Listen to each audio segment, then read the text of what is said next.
사무엘상 18장 6절 9절 우리가 돌아올 때 곧 다윗이 블레셋 사람을 죽이고 돌아올 때에 여인들이 이스라엘 모든 성읍에서 나와서 노래하며 춤추며 소고와 경세를 가지고 왕 사울을 환영하는데 여인들이 뛰놀며 노래하여 이르되 사울이 죽인 자는 천천히 다윗은 만만이로다 한지라. 사울이 그 말에 불쾌하여 심히 노하여 이르되 다윗에게는 만만을 돌리고 내게는 천천만 돌리니 그가 더 늘 것이 나라 말고 무엇이냐 하고 그날 후로 사울이 다윗을 주목하였더라. 지난주에 이어서 계속해서 이 시대의 흐름을 알자 그런 제목으로 말씀을 이어가도록 하겠습니다. 다윗이 하여튼 19, 18, 20 이런 아주 어린 나이에 골리앗을 쓰러뜨리고 이제 개성장군으로 돌아왔을 때 여인들이 나와서 춤을 추며 환영을 하는데 말하기를 사울은 천천을 죽였다면 다윗은 만만을 죽였다 그렇게 말을 합니다. 여기서 벌써 단어가 차이가 나지 않습니까? 그렇죠? 사람은 서열에 아주 민감, 모든 동물이 서열에 민감하고요. 특별히 인간은 서열에 아주 민감합니다. 특별히 우리나라는 그런 게 또 많이 있잖아요. 나이만 가지고도 바로 서열을 따지지 않습니까? 나이가 몇 살이냐 이런 걸 꼭 물어봅니다. 그래서 처음에는 존댓말을 쓰다가도 나이가 확인되면 바로 반말을 하기도 하고 그렇지 않습니까? 그렇죠? 그래서 천천히다 만만이다 그랬을 때 사울이 불쾌하고 심히 노하여 아니 그러면 이 나라를 다윗에게 넘겨줘야 된다는 말이냐 이렇게까지 극단적인 생각을 했던 것을 볼 수 있습니다. 여러분 우리는 중국의 어떤 변방에 있는 속국처럼 그렇게 우리나라가 기능을 했지 않습니까? 그렇죠? 그래서 중국의 왕은 황제라고 불렀고요. 부를 때도 폐하 이렇게 불렀습니다. 폐하. 중국에는 그 왕이 있는 왕궁, 왕이 있는 그 궁까지 가는 그 계단이 올라가는 계단이 아주 많았잖아요, 그렇죠? 그래서 왕 앞에 엎드릴 때는 저 밑에 있는 계단에서 엎드리면서 폐하. 당신은 저 이 계단 저 꼭대기 위에 있고 나는 이 계단들 밑에 있습니다. 그래서 폐하라고 그렇게 불렀죠, 그렇죠? 중국은 황제라고 부르고 자기 자신은 폐하 그렇게 자기를 낮추었습니다. 폐하는 왕을 높인다는 뜻보다는요 나를 낮춘다는 뜻이죠, 그렇죠? 왕 앞에서 폐는 성도를 말하는데 돌을 밟아 올라가는 계단을 폐라고 하거든요. 이 계단 저 밑에 내가 있나이다. 당신은 저 높이 있습니다. 이게 폐하라는 뜻이에요. 근데 우리나라는 황제라고 부르지 않고 왕이라고 불렀죠, 그죠? 왕이라고 부르고 왕에게 자기를 낮춰올 때 뭐라고 했습니까? 전하 이렇게 했죠, 그죠? 저는 이제 궁전 전자죠, 그죠? 궁전 이 밑에 아래에 제가 이렇게 머리를 조아리고 있습니다. 자기를 궁전을 왕이 계신 곳이잖아요. 그 아래에 내가 여기 머리를 숙이고 있습니다. 그래서 폐하 아니고 전하 이렇게 불렀고요. 왕을 축복할 때도 중국에는 폐하를 축복할 때 어떻게 했습니까? 만세 만세 만만세 이렇게 축복을 했어요. 장수하시라고 무궁하시라고 빌어줄 때 신하들이 만세 만세 만만세 이렇게 부릅니다. 우리 조선은 어떻게 불렀습니까? 어떻게 축복을 했나요? 천세 천천세 이렇게 불렀어요. 천세, 천은 만보다는 낫습니다. 그죠? 그래서 사울이 불쾌했던 거죠. 아니, 저 새파란 다윗에게는 만을 돌리고 자기는 천을 돌리니까, 그죠? 사울은 어른이었고 왕이었는데도 어린 청년에 불과한 다윗에 대해 열등감과 적대감을 가졌다. 사무엘상 18장 10절 11절 그 이튿날 하나님께서 부리시는 악령이 사울에게 힘있게 내리매 그가 집안에서 정신없이 떠들어대므로 다윗이 팽혈과 같이 손으로 수금을 타는데 그때 사울의 손이 창에 있는지라 그가 스스로 이르길 내가 다윗을 벽에 박으리라 하고 사울이 그 창을 던졌으나 다윗이 그의 앞에서 2번 피하였더라.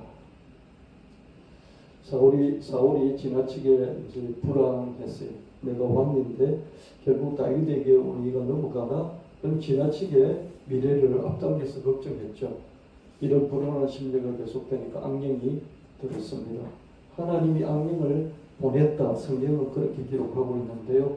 하나님 뭐 한다고 사울에게 악령을 보내겠습니까? 그렇죠? 그걸 하나님 모든 걸 주관하신다는 그런 표현으로 이 성경 기자가 기록을 할 때 그냥 하나님이 다 하셨다. 이렇게 기록을 한 것입니다. 그래서 성경에 하나님, 무조건 하나님이 하셨다 이런 것들도 우리가 해석을 할 때 이 성경을 기록한 사람이 하나님이 했다 이렇게 기록함으로써 하나님의 주권을 드러내려고 한 것이구나 그렇게 해석해야 될 때가 많이 있음을 여러분들이 이해를 하셔야 됩니다. 하나님이 그를 죽이셨더라 뭐 그런 거 있잖아요. 나오미의 남편, 그 다음에 나오미의 아들 둘이 또 죽었잖아요. 뭐 그런 걸 볼 때 하나님 죽이셨다 그렇게 성경이 기록을 했다면 그걸 그렇게 하나님 죽이셨다 이렇게 해석을 하면 안 되는 것이죠. 그죠? 그리고 성경에 보면은 다말의 남편을 하나님 보시기에 뭐 악했고 그래서 하나님 죽이셨다 그런 말이 나오는데 그 동생도 하나님 보시기에 악했고 죽였다 그렇게 해석이 나오잖아요.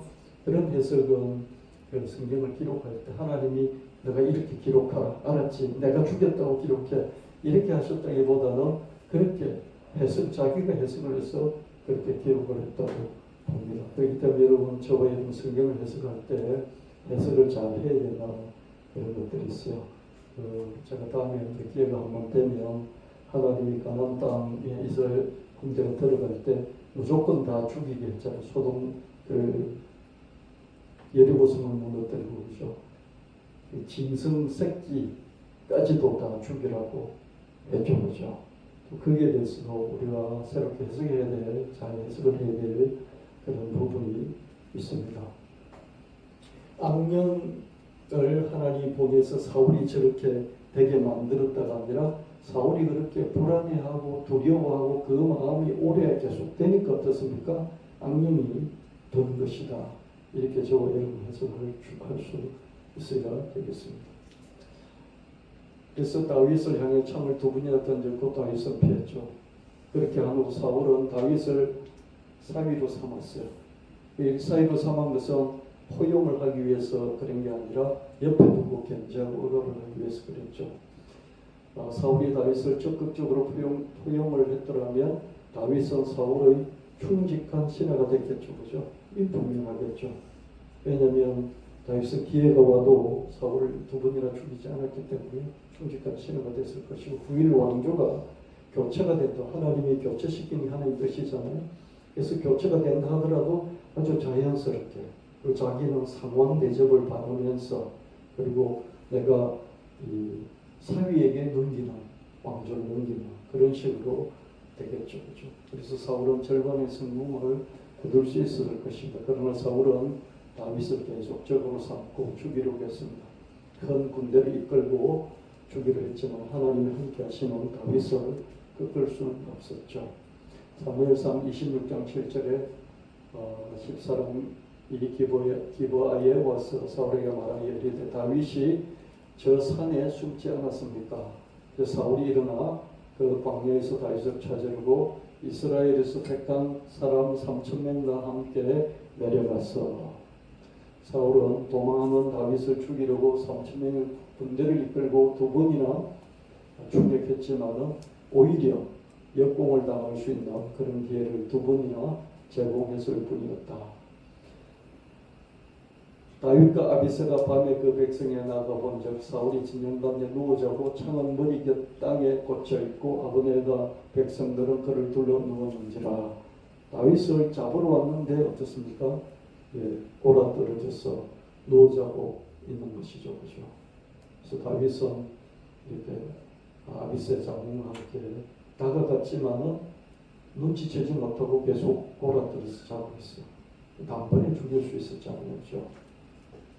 이렇게 하나님이 함께 하는 그 사람은 아무리 죽이려고 해도 죽일 수가 없다.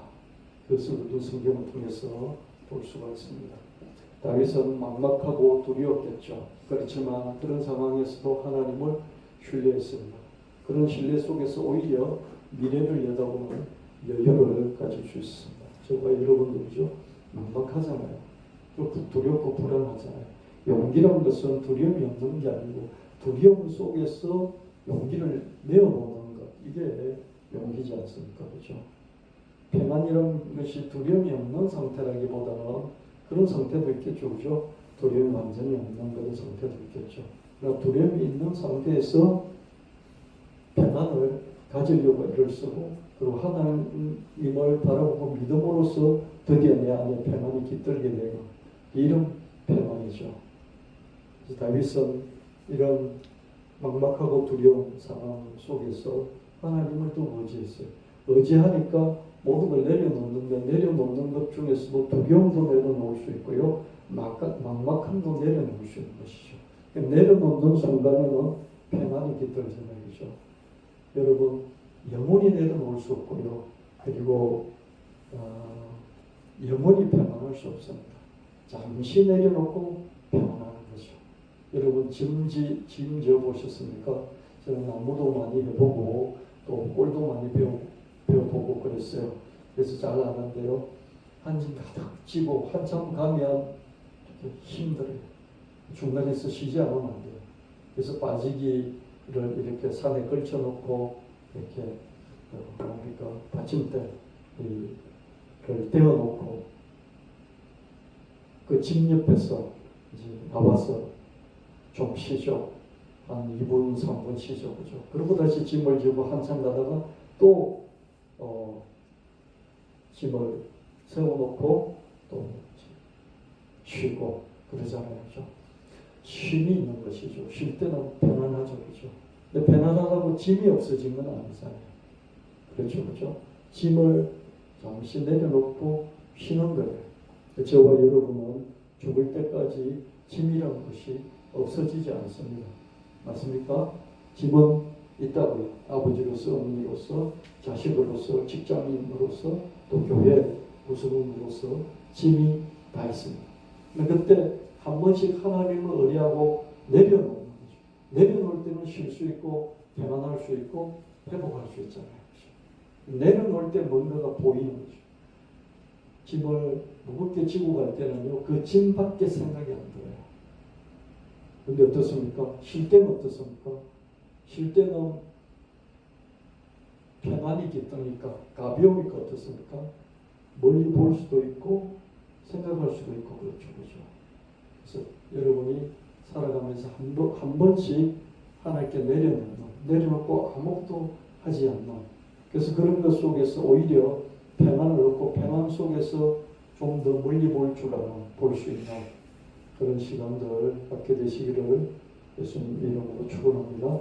다윗은 그렇게 했어요. 그렇게 하니까 마음의 여유가 생겨서 어떤 말을 하냐면 이런 말을 했어요. 아비새가 다윗에게 이르되 하나님이 오늘 당신이 원수를 당신 손에 넘기셨나이다. 그러므로 청하오니 내가 창으로 그를 찔러서 단번에 땅에 꽂게 하소서. 내가 그를 두 번 찔 것이 없으리다 하니 다윗이 아비새에게 이르되 죽이지 말라. 누구든지 손을 들어 여호와의 기름 부음 받은 자를 치면 죄가 없겠느냐 하고 당장 창을 들어 찔러 죽여버려도 아무도 거기에 대해서 말하지 않고 정당방위라고 할 거예요. 다윗은 사람들의 평가를 넘어서 하나님을 한번 생각해 본 것이죠. 하나님의 기름 부어서 세운 왕인데 내가 하나님이 손대기 전에 손을 대 죽인다면 내가 월권이지 않느냐 이런 생각을 해본 것이죠. 그럼 사람이 궁지에 몰리고 불안하고 공포에 떨리고 막다른 골목에 들어가면 그냥 아무 생각 없이 그죠? 그냥 지금 이 위험을 극복하려고 하는 그 일만 하는 거죠. 다윗이 이런 중에도 하나님을 바라보면서 자기의 삶을 잠깐 쉼을 얻을 때죠. 이런 생각을 할 수 있었던 것이죠. 다윗이 막막하고 두려운 중에 하나님을 의지하고 말했던 그대로 사울과 사울의 세 아들은 블레셋과의 전쟁 중에서 전사하고 말았습니다. 사무엘상 26장 8절 10절에 다윗이 또 이르되 여호와께서 살아계심을 두고 맹세하오니 여호와께서 그를 치시리니 혹은 죽을 날이 이르거나 또는 전장에 나가서 망하리라. 다윗이 그런 상황에서 아비새 보고 야 죽이지 말라. 하나님의 기름 부어서 왕을 내가 함부로 죽일 수 있느냐. 그러면서 덧붙인 말이 뭐냐면 하나님이 치실 것이다. 그러면 사울이 내가 안 죽여도 죽을 것이야. 근데 그 치실 때 그냥 자기 수명이 다해서 죽는 것도 하나님이 치시는 것이고 그리고 혹시 전쟁이 일어나면 전장터에서 죽을 것이다. 그렇게 말하는데 그 말한 대로 사무엘상 31장에 보면 블레셋과 전쟁이 일어났는데 거기서 세 아들 요나단을 비롯한 세 아들이 거기서 전설을 했고요. 자기도 거기서 자결을 했습니다. 그래서 다 죽었죠. 쩔뚝 다리 저는 아들 하나만 남기고 다가 망신을 했다고 볼 수 있습니다. 하나님이 함께 하시는 사람을 대적하면 하나님은 그 대적자를 대적하신다. 하나님의 사람을 범하는 것은 하나님의 눈동자를 범하는 것이라고 한다. 맞지 않습니까? 그렇죠? 하나님을 우리가 믿고 의지할 때 하나님 우리를 보신다. 우리가 어떤 형편이 있든지 우리를 보신다고. 그러면 누가 와서 우리에게 해코지를 하면 그 해코지 하는 것을 하나님 눈으로 보고 계시잖아요. 그 해코지 한다는 게 뭐예요? 내가 내 사랑한 자를 보고 있는데 누가 와서 해코지 하니까 내 눈을 범하는 것이라고 볼 수 있죠. 그렇죠? 그리고 아이들은 하루 종일 거의 이렇게 부둥켜 안다시피 해서 키우잖아요. 저희 손주가 지금 한 3주 조금 지났는데요. 보니까 이 세상에 적응하느라고 적응통이 있더라고요. 그래서 잘 울기도 하고 젖 먹고 보채고 또 뭔가 이렇게 안 맞아가지고 밤에 잠도 안 자고 울고 막 그렇게 합니다. 그러면 그 부모는 어머니는 잠을 못 자는 거죠. 그래서 계속 안고 그죠, 얼르고 쳐다보고 그 눈동자가 거의 24시간 그 아이에게 머물러 있습니다. 근데 거기서 누가 왔다 갔다 하고 말을 걸고 시끄럽게 하고 그러면 그 어머니의 눈동자 마음을 dom하는 거죠. 그죠?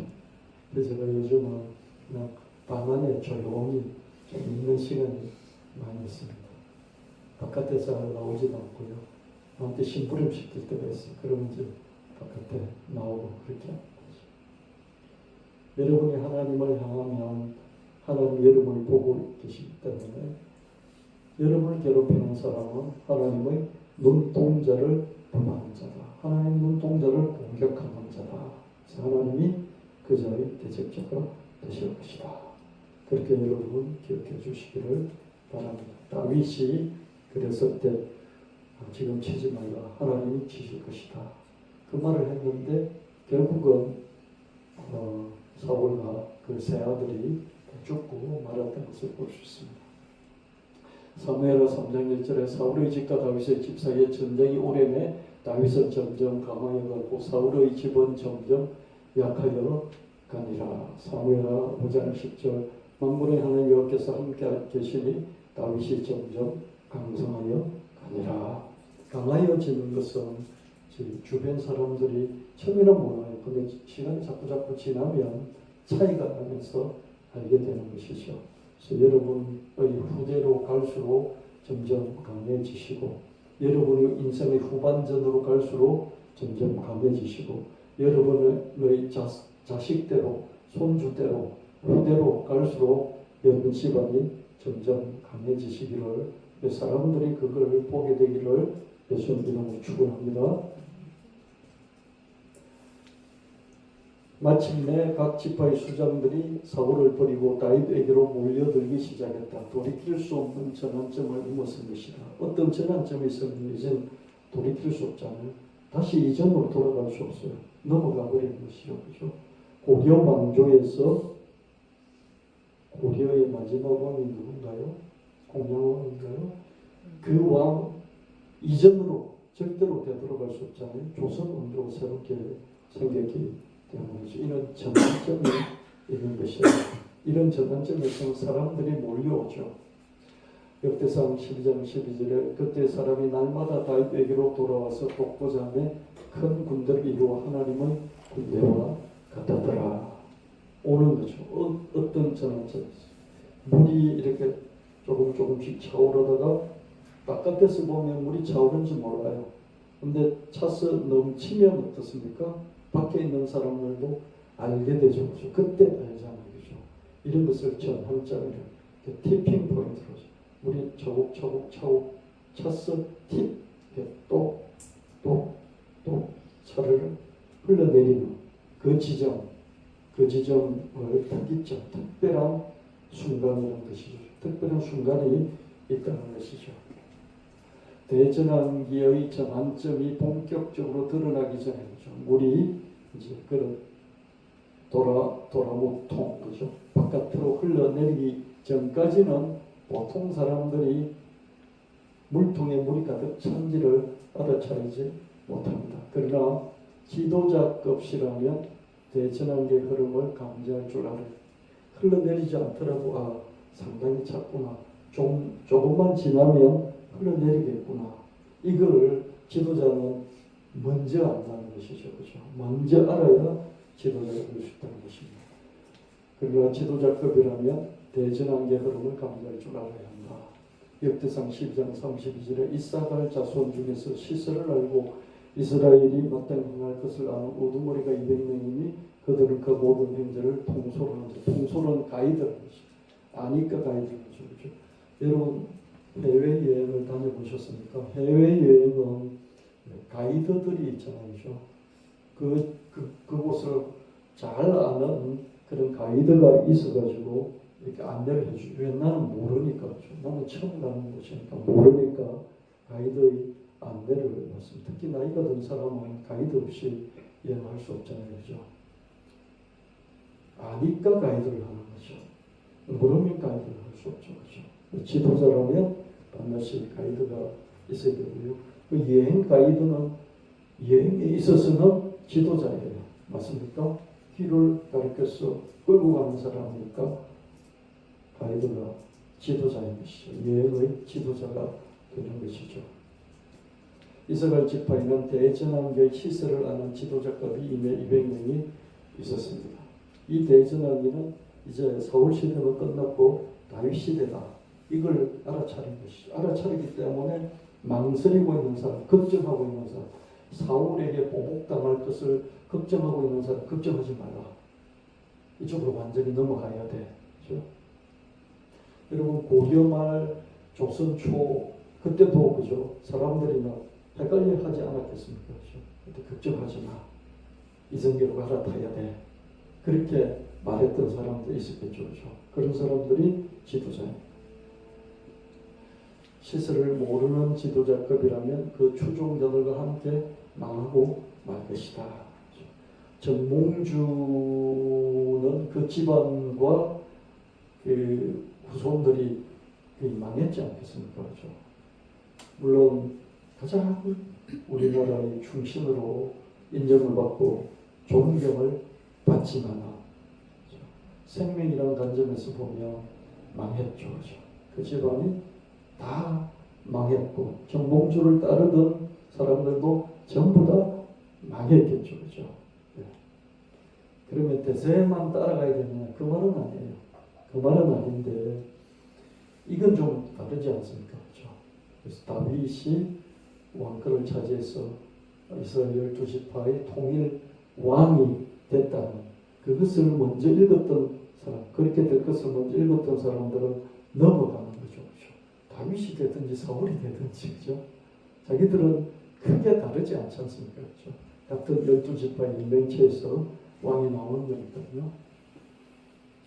사울이 하나님이 이끄시는 시세를 좀 알아차렸더라면, 자기 불안을 다스리고 다윗을 적으로 돌리지 않았더라면 왕조가 교체된다고 한들 절반의 성공을 거두었을 것이다. 다윗은 사울의 사위였기 때문이다.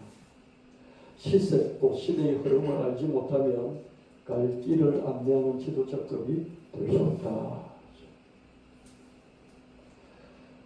이게 참 어렵습니다. 먹고 살기 바빠서 하루하루 노동에 시달리는데 그죠? 언제 시세를 알겠습니까? 시세를 알려면요, 시간적인 여유, 마음의 여유가 있어요. 시간의 여유, 마음의 여유가 있어야 둘러보거든요.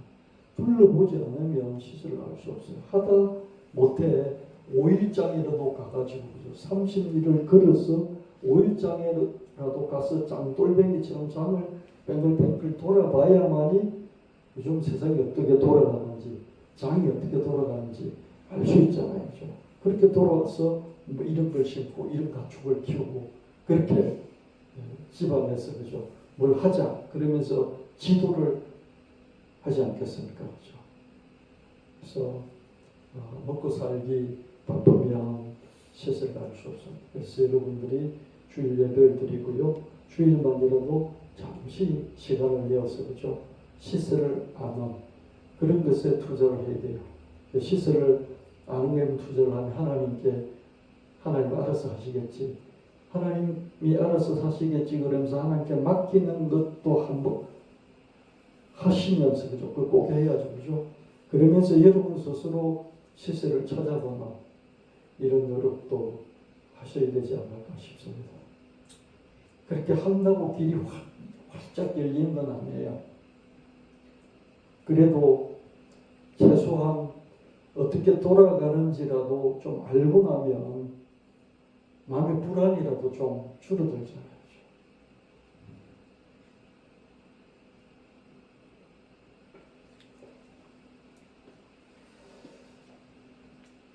대전환기는 더 시세에 민감해야 한다. 대전환기는 하루아침에 등장하지 않는다. 시간이 축적되고 무르익어야 대전환기가 오죠. 그죠? 물이 방울방울 떨어져서 도라무통을 다 채우기까지는 시간이 한참 걸리죠. 그죠? 근데 밑바닥부터 기다리면 좀 그렇지만 어느 정도 8분 음성까지 물이 채워졌을 때는 지도자들은 알아차린다. 다윗이 12지파의 통일왕으로 등극하기까지는 40년의 시간이 쌓여야 했습니다.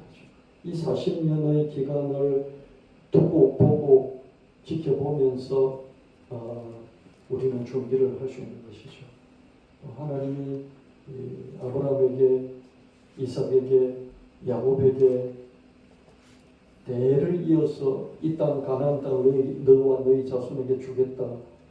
그렇게 약속을 했지만은 그 가나안 땅을 얻기까지 400년이 걸렸는데요. 400년이 걸린 이유 중에 하나가 뭐냐면 그 땅의 원주민들을 쫓아낼 맹분을 하나님이 갖지를 못했어요. 그 땅을 차지하고 있는 사람을 쫓아내고 줘야 되잖아요. 이게 아무도 없는 땅이 아니고 거기 7부족 원주민들이 살고 있었잖아요. 가나안족을 비롯해서 7부족이 살고 있었어요. 쫓아내고 줘야 되는데 쫓아내려면 명분이 있어야 되잖아요. 하나님이시라도. 그죠? 그 명분이 뭐냐면 성경에 보면 이렇게 돼 있어요. 여기 사는 아모리족 속들의 죄가 가득 찰 때까지 가나안 땅을 너에게 주는 것을 내가 기다린다. 그게 성경에 기록되어 있어요. 하나님이시라도 세상의 법칙들을 따라서 그 법칙 속에서 섭리를 이루어가시는 것을 볼 수 있습니다. 그죠? 그래서 여러분 믿음이 너무 좋은 목사나 부목사나 장로님이나 권사님들이요 하나님이 다 하신다고 막 그러면서 이렇게 성경 말씀대로 살지 않고 세상의 법칙 그런 걸 따지냐고 뭐 이런 사람들이 있잖아요. 그죠? 담임 목사가 그럴 수도 있고요. 담임 목사는 좀 유연한데 일반은 좀 세상의 법칙, 자연의 법칙 이런 것 존중하면서 하나님 이걸 다 사용하고 계시기 때문에 우리도 이런 것들을 존중하면서 이것들을 인정하면서 하나님 은혜를 구하면서 살아야 돼. 담임 목사는 이렇게 하는데 젊은 부목사는 어떻습니까? 담임 목사가 타락했다. 세상하고 타협을 한다. 너무 인본주의적이라고 뭐 이렇게 이야기할 수도 있잖아요. 그렇죠? 근데 그렇지 않잖아요. 하나님은 세상의 흐름과 세상의 그 어떤 법칙과 어떤 자연의 질서 이런 것들을 다 감안하시면서 그렇게 감안하시기 때문에 자기 뜻을 이루는데 시간이 오래 걸리는 거죠. 그죠? 사울왕을 몰아내고 다윗을 왕으로 세우기까지 40년이 필요했고요. 가나안 땅을 아브라함과 이삭과 야곱과 그 후손에게 주시기까지 400년이 걸려야 되는데 그 400년 동안 노예가 되면서 얼마나 고생 많았어요. 그죠? 그 고생하면서 인구수는 불리고 그죠? 그러면서 한편으로 그 가나안 땅의 원주민들은 지나치게 그죠? 아이를 잡아서 뭐 이렇게 신에게 제사를 드리는 뭐 이런 인신공양을 비롯해서 악이 가득 차서 더 이상 두고 볼 수 없을 때까지 그게 430년을 기다린 것이죠. 그죠? 시간의 축적이 있습니다. 그래서 여러분 기도했던 거 있잖아요. 그래서 여러분 인생의 전반전에 응답되지 않는다고 실망하지 마시고 후반전까지 기다리시길 바랍니다. 죽을 때까지 응답 못 받을 때 있잖아요. 그죠? 실망하지 마시고 여러분의 자식에게, 손주에게, 후손에게 하나님께서 반드시 갚아주신다. 그러면서 여러분의 억울함을 해소하시고요. 하나님 앞에서 억울해하지 마시기를 바랍니다. 그런 게 하나님을 믿는 거예요. 그래서 하나님은 원망하기보다 이런 안목을 가지고 길게 보면서 시간의 축적, 손주 때, 고손주 때까지라도 이루어지면 되지 이런 마음을 가지고 하나님 앞에 감사할 줄 아는 그런 사람을 하나님이 참으로 귀하게 보시지 않을까 그런 생각이 들어요. 그래서 여러분 좀 이렇게 길게 보시고 뭐 내 단계 안 이루어지면 어때? 내가 한 기도가 쌓여서 내 손주 때나 정손주, 고손주 때 이루어진다면 그들이 이렇게 내 기도 덕으로 잘 살 테니까 행복한 거지. 응답이 이루어진 거지. 뭐 이렇게 그죠? 여러분 마음을 이렇게 가지시면 어떨까 그런 생각이 드는데요. 쉽지는 않죠. 그죠? 내가 했으면 좋겠는데 그죠? 안 되니까 그죠? 그래도 그렇게 자꾸 그런 마음을 가져가는 게 성숙이지 않을까 이런 생각이 들어요. 그래서 원망보다는 좀 더 성숙하게 해석을 할 줄 아는 이게 좀 필요하겠다 그런 생각을 해봅니다. 시설을 알아야 생존할 수 있고 번성할 수 있다. 필름 회사의 왕이었죠. 필름계의 왕이었던 코닥은 그 당시에 무르익어 가던 디지털 카메라 시대를 놓치고 말았죠. 디지털 카메라를 개발했어요. 자기들도 기술을 갖고 있었어요.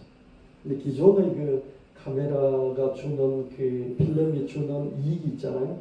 그걸 못 버린 거예요. 그 부둥켜 안고 있다가 새거 개발해놓고도 그걸 써먹지 못하고 완전히 거의 망하고 말았죠. 그렇죠? 이 분야에서는 카메라 분야에서 망했죠. 휴대폰 회사 노키아는 무르익던 스마트폰 시대를 놓치고 나서 스마트폰을 개발해 놓았어요. 근데 기존의 그 스마트폰 전에 있던 휴대폰 있지 않습니까? 그때 노키아가 세계 1등이었거든요. 그것이 주는 그 이익을 놓치지 못했거든요. 그걸 부둥켜 안다가 망해버리고 말았죠. 둘 다 왕의 자리를 지키지 못했다. 포토샵으로 유명한 어도비, 여러분 저도 어도비 쓰고 있는데요.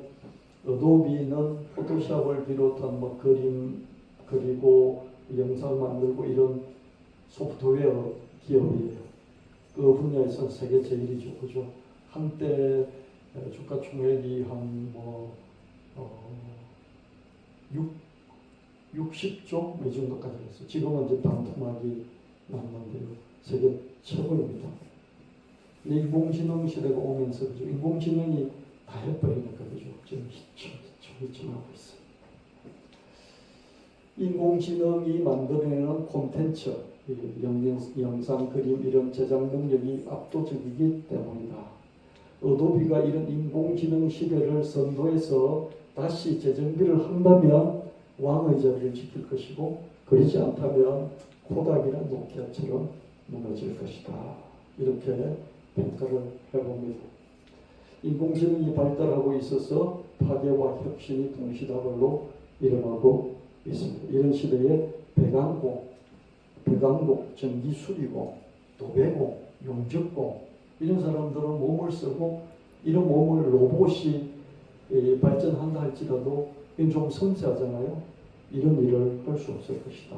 그래서 배관공 이런 사람들은 오래 살아남을 것이다. 그런 주장들을 하는데요. 인공지능이 이렇게 발전해 갈 때 한 3년, 4년 전만 하더라도요. 이런 창의적이고 뭐 이런 감성적인 또 이런 콘텐츠를 개발하는 음악이나 미술 이런 것들 인공지능이 창의적인 영역 따라잡지 못할 것이다. 그 부분부터 무너졌어요. 손으로 몸으로 떼우는 거 있잖아요. 이건 일단 인공지능이 못해요. 그래서 의사보다도 간호사, 또 육아를 하는 이런 그런 계통 이런 쪽은 살아남을 것이다. 이렇게 보고 있는데요. 근데 이 로봇이 고도로 발전되지면 그 부분도 장담할 수 없죠. 그렇죠? 페이스북 친구 신수정이라는 분이 있는데 이분은 기업에 강의를 하는 컨설팅하고 이런 분이신데요. 전자공학으로 미국에서 박사학위까지 받고 지금 미국 빅테크에서 대기업에서 일하는 지인이 있는데 이 지인이 컴퓨터 공학을 전공하고자 하는 아들에게 진지하게 이렇게 말했다. 그 컴퓨터 공학 전공 말고 배관공, 전기 설비 같은 거 하는 게 어때? 앞으로 인공지능 시대이기 때문에 오히려 너가 하려는 전공으로 컴퓨터 공학으로 살아나가려면 끊임없이 변화해야 하고 계속해서 업그레이드 해야 돼. 그래서 너 정말 힘들게 살 거야. 배관공, 용접공, 전기수리공 같은 블루칼라가 오히려 앞으로 더 행복하고 여유롭게 지낼 수 있지 않겠니? 수입도 괜찮고 생각보다 로봇으로 대치되기도 어려워. 그렇잖아요. 로봇이 이렇게 뭐 요리도 하고 그러는데요. 근데 섬세한 이런 감절 능력이 유연하지 못하잖아요. 뭐 힘으로 치고 이런 것들은 로봇이 이길 거예요. 근데 섬세함이 들어가는 몸의 동작이 필요한 그런 직업들은 로봇이 따라잡지 못하겠죠. 그죠? 좋아 보이는 빅테크, 테슬라, 구글, 애플, 엔비디아 이런 회사는 입사하지 말고 그 주식을 사서 투자하면 돼. 근데 이런 생각은 정말 인공지능 세대를 살아가는 사람들, 이 자식들에게 또 어린 애들에게 한번 곰곰이 적용해 볼 만한 그런 얘기잖아요. 이런 게 지혜죠, 그죠? 그렇습니까? 그럼 서울대학 가려고, 그죠? 서울대 특별히 뭐 이런 나와도 취업도 안 되는 근데 가려고 애쓰기보다는 어떻습니까? 그냥 재미있게 행복하게 살면서 이런 기술 익혀서 사회에서 열심히 활동하고 그리고 투자할 줄 아는 투자 감각을 길러주는 그런 것도 참 좋겠다 이런 생각이 들게 되었습니다. 이런 게 어떻습니까? 막막하고 두려운 중에 잠깐 하나님께 기도하고 내려놓으면서 미래를 한번 멀리 바라보고 생각해보는 그런 지혜라고 볼 수가 있겠죠. 소프트웨어 회사 스트래티지가 있어요. 이제 기업에 필요한 여러 가지 소프트웨어를 이렇게 공급하는 소프트웨어 회사 스트래티지가 있어요. 원래 이름은 마이크로 스트래티지였는데요. 스트래티지라는 이름으로 바꿨어요. 이걸 공동 창업한 마이클 세일러라는 사람이 있어요. 이 기업이 상당히 많이 컸는데 근데 더 이상 크지 못하는 그런 한계를 느낀 거죠. 그렇죠? 그런 게 있잖아요. 이렇게 쭉 크다가 더 이상 못 크는 그 지점에 담당할 때가 있잖아요.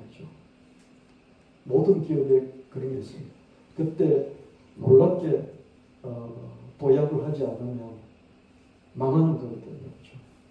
그래서 인수합병을 합니다. 자기에게 없는 새로운 신생회사를 돈으로 주고 새로 사기도 하고 그렇게 하죠. 그리고 자기 자신을 곰곰이 따져보니까 성공한 기업가는 기업가인데 테슬라의 일론 머스크나 팔란티어의 피터 틸 같은 내가 천재 기업인은 아니구나 이런 자기 평가가 들었어요.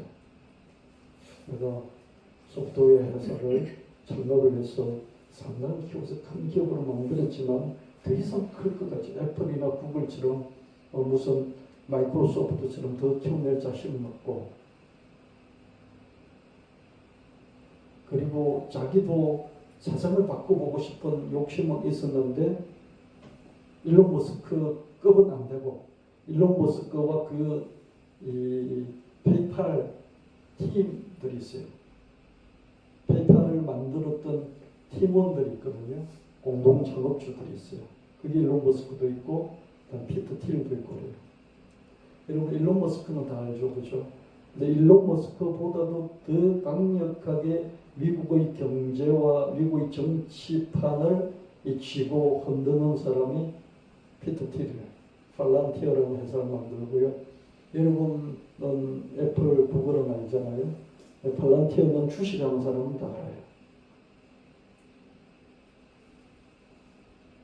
가장 이렇게 유명한 기업 중 하나죠. 그죠? 이 팔란티어의 창업자였던 피터 틸이 아주 천재급이에요. 사람들 자꾸 평등을 외치는데 평등을 외치면 천재들이 다 죽어. 세상을 바꾸는 천재인데 너무 평등 그러지 마. 천재가 천재의 재능을 발휘할 수 있도록 자유를 줘. 뭐 이런 주장을 하는 사람. 위험한 인물이기도 하죠. 그래서 다 그 IT 기업인들이 트럼프를 외면할 때 이 사람은 트럼프 편에 붙어가지고 정치 자금도 많이 쏟아부었어요. 근데 이런 피터 틸 같은 그런 급의 자기가 기업인도 아니라는 것을 자각을 하게 됐어요. 그래서 나는 여기서 끝나버리나? 이런 생각을 하다 그럼 난 뭐하지? 그러다가 그때 둘러봤어요. 뭐하지? 그러면서 둘러봐가지고. 그래서 여러분들도 뭐하지? 그러면서 둘러보는 시간이 있길 바랍니다. 둘러보면서 하나님께 기도하고 둘러보는 이런 시간을. 둘러본다고 답이 있는 건 아니에요. 근데 좀 더 둘러보는 시간들을 계속 축적해가면 좋겠어요. 그래서 내린 결론이 뭐냐면 비트코인을 사자. 나는 어떤 기업보다도 더 많은 비트코인을 사재기 한 그런 회사의 CEO가 될 거야. 그렇게 결론을 내렸어요. 웃기죠, 그죠? 다 비트코인은 폰지 사기, 저건 완전 쓰레기야 하고 그런데 난 비트코인을 사는데 이 세상에서 가장 많이 살래. 지금 한 65만 개 그 정도 갖고 있습니다. 목표가 100만 개 능력이 2100만 개, 비트코인 2100만 개밖에 없어요. 세상이 망해도 비트코인이 2100만 개밖에 없어요. 그래서 금보다도 더 회귀할 수 있어요. 금은 또 파내면 어디서 나와요? 금이 양이 한정이 되어 있지만 또 어떻게 탐사하고 탐사해도 어디 파내면 또 나온다. 금보다도 더 희소한 게 비트코인이에요. 2100만 개 외에는 절대도 없어요. 근데 100만 개쯤은 이미 소실이 됐어요. 어딘지 몰라요. 한 2000만 개 정도예요. 그중 65만 개 이렇게 가장 많이 가진 거죠. 그래서 그 회사 스트레티지는 비트코인을 가장 많이 보유하고 있다. 그가 새롭게 꿈꾸는 것은 비트코인 은행을 설립하는 것이다. 비트코인 은행은 뭐냐면요. 비트코인 은행은 비트코인을 이렇게 넣어놓는 금고와도 같은 거죠. 우리가 100만 원을 은행 가서 저축을 하면 어떻습니까? 100만 원이 들어가서 통장에 100만 원이 찍혀주죠. 그럼 100만 원이 있다 이렇게 우리는 믿잖아요. 그죠? 근데 실제로는 어때요? 100만 원을 넣었는데 그 중에 한 10만 원만 은행이 유보금으로 유보해놓고 90만 원 어떻습니까? 갖고 다 이렇게 뭐 정권도 사고 어디 투자도 부동산 투자도 하고 정권도 사고 그래가지고 자기들이 수익을 올리죠. 그죠? 맞습니까? 내 돈이 100만 원이 통장에 있다고 생각하는데 실제로는 10만 원만 있고 그죠? 은행에 나머지 90만 원 정도는 어떻게 됩니까? 은행들이 여기저기 투자를 해서 쓰고 있죠. 그죠? 이게 우리가 하는 저축이에요. 그죠? 근데 비트코인 은행은 뭐냐면요. 1비트를 내가 비트코인 은행에 저축을 해놓잖아요. 물론 이자도 줍니다. 그럼 1비트 그대로 있어요. 그게. 누구도 손댈 수가 없어요. 그래서 기존 은행하고 달라요. 돌아온 이자도 훨씬 더 많고요. 그리고 어떻습니까? 늘 1비트를 내가 갖고 있는 거예요. 은행이 갖고 있는 거예요. 그게 저축을 한다는 게 4등고의 1비트를 내가 갖고 있는 거예요. 이런 은행을 만들어서 금융의 판도를 바꾸겠다. 그러니까 어떻습니까? 가장 오래된 은행인 JP모건을 비롯한 그런 전통 은행들이 야 이놈 그대로 뒀다가는 우리 다 망하겠네. 그래서 스트레티지 ETF라든지 이런 것들 다 흔들어서 이번에 이제 비트코인이 1억 8천 정도까지 갔다가 지금 1억 한 3천대로 주저앉았잖아요. 한 5천만 원 정도 떨어졌는데요. 이렇게 흔들어 제껴서 떨어지게 만든 가장 큰 주범이 JP모건이었다. 왜? 그대로 떠가는 자기들이 망했다는 거죠. 이런 시대를 우리가 살아가고 있습니다. 역시 네이버는 대전환 게 냄새를 너무 잘 맡는 것 같다. 코인 그래서 업비트를 100% 인수했으니 말이다. 근데 실상은 업비트가 네이버를 잡아먹은 셈이라는 평가들이 있다. 네이버가 잘 나갔는데 검색 엔진을 비롯해서 계속 판을 키워왔는데 딱 한계에 도달한 것. 더 이상 클 뭔가가 없어요. 그래서 찾다 보니 이 업비트를 내가 사버리면 지금 코인 시대니까 미래에 계속해서 성장할 수 있겠구나. 그렇게 판결을 내리고 결정을 내리고 업비트하고 합병을 했어요. 합병이라기보다는 돈 주고 완전히 다시 샀다고 또 볼 수 있죠. 그렇죠? 합병을 해서 네이버의 자회사가 됐어요. 업비트를 운영하는 코인 거래소, 한국의 최고 큰 코인 거래소인 업비트를 운영한 두나무하고 합병을 해서 최근에 했죠. 그렇죠? 돈 많은 네이버가 샀다라고 인수했다라고 이렇게 말하지만 실상을 내다보면 업비트한테 잡아먹힌 제국이 이 조그마한 코인 거래소에게 잡아먹혔다. 이렇게 평가합니다. 저도 그렇게 평가하고. 이스라엘 자손 중에서 시세를 알고 이스라엘이 맞대응할 것을 아는 우두머리가 200명이니 그들은 그 모든 형제를 통솔하는 자입니다. 지금 이 시세를 아는가? 인공지능 시대가 이미 왔는가? 이미 왔죠. 비트코인 시대가 오는 중인가? 오고 있다는 생각이 듭니다. 누구라도 장담할 수 없겠지만 지금 이 대전환기 시작인가? 저는 그렇다고 보여집니다. 달러에 대한 원화 환율은 어떤가? 1,500원대를 넘어서 1,600원대까지 치솟을 전망이라고 한다. 그만큼 원화 값이 삭제되고 각종 물가가 폭등한다는 것이다. 환율 폭등은 가장 먼저 통화량 폭증. 한국은행이 엄청 많이 돈을 찍어내가지고 어떻게 하냐면 그냥 은행에 뿌렸어요. 은행들은 그 한국은행이 준 돈 가지고 뭐 했습니까? 그것을 장사해야 되니까 또 뿌렸어요. 어디 뿌립니까? 가난한 사람들에게는 신용 조건 어쩌고 그러면서 이자율 9% 10% 매겨가지고 대출도 1,000만 원 2천만 원밖에 안 주면서 어떻습니까? 부자들은 이자율 2% 이 정도 받고 돈을 10억 20억씩 막 빌려줘요. 대출을. 그럼 부자들은 어떻습니까? 싼 이자로 돈을 많이 대출받았으니 그 돈 가지고 어떡합니까? 강남집을 사는 거죠. 그래서 다른 데는 안 올라도 강남집 값이 왜 올랐습니까? 그동안에요? 왜 올랐습니까? 부자들이 돈이 자꾸 은행에서 돈 써 그러면서 막 주니까 싼 이자를 주니까 그 돈 가지고 가만히 두지 않고 더 이익이 생길 강남집들을 사는 거죠. 그래서 강남집들이 계속해서 그동안 올랐고요. 통화량을 줄이지 않으면 계속 그럴 겁니다. 그래서 한국은행이 돈을 찍어낸다는 건 뭡니까? 서민들은 계속 가난하게 만들고 부자들은 계속 부자되게 만드는 그런 효과가 있었던 것이죠. 그리고 한국은행의 기준금리가 낮아요. 지금 2.25%인데 미국은 4%잖아요. 그래서 하다 못해 0.5%라도 0.5%포인트라도 올려야 돼요. 근데 이거 올리지 않고 어떻습니까? 지금 환율 문제가 우리 국민들 문제다. 그런지 쓸데없는 이야기를 하고 있죠. 그죠? 주식 투자, 그다음에 여행수지 적자, 이것들도 이제 환율 폭등에 좀 기여한 부분이 있습니다. 그러나 환율 폭등을 사학개미들이 미국 주식을 많이 샀어 그랬다. 해봤자 55억 달러나 그렇더라고요. 한 60조 정도 되나요?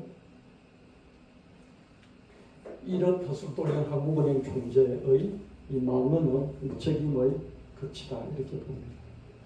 복잡한 통화량, 돈을 많이 찍어내고 기준금리를 낮추지 않고 높이지 않고 좀 낮은 기준금리를 계속해서 그대로 유지해 왔잖아요.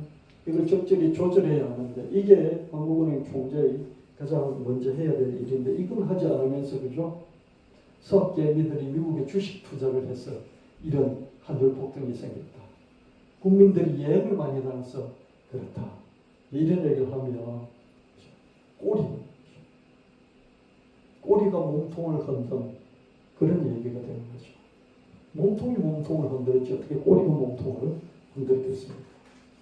시세를 바르게 알아야 그 다음의 행동 수순이 잡힌다. 인공지능 시대가 앞으로 가속화할 것으로 보인다. 그래서 교육을 비롯해 수많은 분야에서 대변혁이 있다는 것이다. 그래서 어린아이들은요 많이 경험시키는 것이 중요한 것 같습니다. 많이 경험시키고 어떤 상황이 오든지 적응할 수 있도록 순발력을 키워주고 경험을 키워주고 그런 게 앉아서 계속 공부하고 수능 점수 올리고 이런 것도 더 필요하지 않을까 이런 생각이 드는데요. 저도 이렇게 답은 없습니다.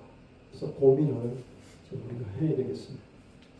비트코인 시대도 열릴 것이죠. 그렇다면 세상은 잡코인이 아니라 비트코인을 가지고 있는 사람과 가지고 있지 않는 사람으로 양분이 될 것이다. 제가 언젠가 교회에서 이런 메타버스, NFT, 코인 그리고 인공지능 이런 거 공부시키면서 그죠? 이론밖에 안 하던 것이 10년 지나면서 1억이 됐다고 막 그런 얘기 들은 적 있잖아요. 그러고 난 게 한 3년 지났는데요. 1억 8천만 원까지 됐잖아요. 10년 후에는 10억 된다 이런 말이 있는데 10억까지는 안 가더라도 그죠? 분명히 이제 오르긴 더 오르긴 오르겠죠. 그래서 1비트만 가지면 1비트 가지면 옛날에는 100만 원만 있으면 가졌는데 지금은 1억이 넘어야 가질 수 있잖아요. 그래도 가지면 10년 후에는 10억 되니까 노보장이 될 것이다. 뭐 이런 얘기를 많이 해요, 요즘은. 그러니까 비트코인 시대에 그만큼 온 거죠, 그죠? 아무나 그런 얘기를 하니까, 그죠? 그래서 1비트를 가진 사람, 아니 1비트 필요 없어. 0.3m를 가진 사람하고 가지지 않은 사람하고 도로 나눠질 것이다. 이런 말도 합니다. 한율 폭등, 물가 폭등 앞에서 무엇을 어떻게 해야 할까? 인공지능 시대, 비트코인 시대에 우리는 어떻게 해야 할까? 참으로 난감하다. 서민들이 할 수 있는 게 별로 없으니까 시세를 살피는 중에 주님을 더 의지할 수밖에 없다. 곧 그가 여호와께 연합하여 그에게 승하지 아니하고 여호와께서 그와 함께 하심에 그가 어디로 가든지 형통하였더라. 무엇을 하든지 주님께 더 여쭙고 응답이 올 때까지 기다리고 그러면서 내가 시세를 살펴보고 그러면서 내가 어떤 일을 하려고 하는데 그것이 좋은 것이면 하나님 이루어지게 해주시고 나쁜 것이면 이루어지지 않게 해주시고 이런 기도를 수시로 하면서 그 결과를 기다리면 어떨까 싶습니다. 우리 기도해도 응답을 주실 때 하나님의 응답을 잘 못 알아차리잖아요. 그렇죠? 음성을 들려주신다고 하면 음성을 듣지도 못하고 그렇죠? 꿈으로 알려주신다고 하는데 꿈으로도 모르겠고 환상으로 보여주신다고 하면 환상도 모르겠고 그렇죠? 그러면 어떻게 하느냐? 하나님께 기도하고 하나님께 의지하고 하나님과 연합하는 중에 이런 예배 생활을 통해서 연합하는 중에 어떻게 한다고요? 하나님 앞으로 어떻게 되겠습니까? 내가 이 일을 하려고 하는데 해야 됩니까? 안 해야 됩니까? 이걸 해야 된다면 결국은 하게 하시고 이걸 하면 큰일 날 것 같으면 결국은 안 되게 해주세요. 이렇게 기도합니다. 그래서 지켜보는 거죠. 이게 되는지 안 되는지 지켜봐야 되는 거죠. 지켜봐야 되죠. 하나님께 기도해놓고 네, 하나님이 얘야 누구야 이름을 불러주면서 말해주면 음성을 들으면 너무나 좋잖아요. 우리는 그게 안 되잖아요. 그렇죠? 그래서 할 수 있는 방법이 뭐냐면은 하나님 좋은 것이면 되게 해주시고 나쁜 것이면 하여튼 틀어져서 안 되게 해주세요. 이렇게 기도해놓고 기다려야 되는 거죠. 되는지 안 되는지 하려고 하면 추진해 나가겠죠. 일을 추진해 나가겠죠. 사람도 만나고 그러는 중에 안 될 것 같으면 어떻습니까? 하나님이 이거 아니야 그러면 하여튼 일이 틀어져서 내일 도장을 찍을 건데 오늘 저녁에 일이 틀어져서 안 되는 거죠. 근데 될 것 같으면 안 될 것 같은데 어느 날 밤에 전화가 오죠. 내일 만나자. 이렇게 되는 거죠. 근데 하나님 음성을 들려주지 않지만은 이름을 통해서 상황을 통해서 사람을 통해서 응답을 주십시오. 그러려면 자신감이 있어야 돼요. 어떤 자신감입니까? 하나님이 어떻게 하든지 응답을 하실 것이라 그 자신감, 믿음. 그리고 초조하지 않고 좀 시간적인 여유를 갖고 기다릴 줄 아는가. 그게 있어야 돼요. 그러지 않으면 자기가 해놓고 하나님 될 건 되게 해주시고 안 될 건 안 되게 해주시고 해놓고 그냥 그 다음날 지금 해버리고 그건 아니잖아요. 그렇게 저와 여러분 할 수 있는 게 비트코인을 살 수 있는 것도 아니고 인공지능 회사에 취업을 할 수 있는 것도 아니고 뭐 인공지능을 내가 지금 기술을 익힐 수 있는 것도 아니고 그렇죠. 할 수 있는 게 별로 없어요. 이렇게 강의하는 저도요 그래요. 제가 이런 걸 하면요 우리 집 사람이 꼭 그럽니다. 넌 그렇게 말해놓고 네가 한 건 뭐가 있냐? 나도 해놓고 그럼 네가 그렇게 진단해놓고 그래서 네가 뭐 어땠는데? 자 하나님께 기도하면서 하나님 의지하면서 하나님 그래도 우리가 뭘 해나가야 되잖아요. 그렇죠? 이 집을 사야 됩니까? 이 집을 팔아야 됩니까? 어디 취업을 해야 됩니까? 이 일을 다시 시작해야 됩니까? 그럴 때 해야 되면 어떡하든지 되게 하시고 안 해야 되면 어떡하든지 안 되게 해주세요. 이렇게 기도하는 거죠. 그러면 하나님이 어떡하든지 되게 하든지 어떡하든지 안 되게 할 때까지 하나님에게 시간이 필요하잖아요. 그렇죠?